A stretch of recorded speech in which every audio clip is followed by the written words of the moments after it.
आज आमर भुवनेश्वर सबुठु गोटे रेपुटेशन थिबा हॉस्पिटल हूँ कलिंग हॉस्पिटल।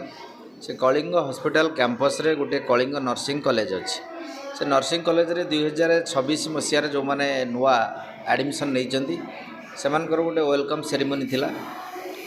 आमर आपोल सीओ आपोल हॉस्पिटल सीओ आसते कलिंग हॉस्पिटल चेयरमैन एवं ये जो कलिंग नर्सिंग कॉलेज रो ट्रस्टी सुभाष सार थिले प्रिंसिपाल सुजाता मैडम थिले। तो पिला मानक भितर आम देखिलु गोटे नुआ उत्साह जे नर्सिंग हूँ गोटे नोबेल प्रोफेशन।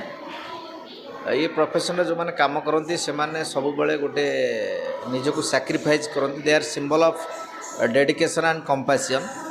तो से मोटिवेट करने से ब्राइट फ्यूचर आज ये समस्त उपस्थित थिलु और छात्र छात्री मानकर भविष्य उज्जवल से वार्ता देलु एवं तांकर आइडल लाइफ रिप्रेजेंट करने आम आम निज अभिभाषण कहलु। तेणु आशा करूँ से जो नर्सिंग सेवारे से माने उत्सर्गित हूँ, जीवन को बंचातु एवं सेवा समस्त को जोगाई दिंतु।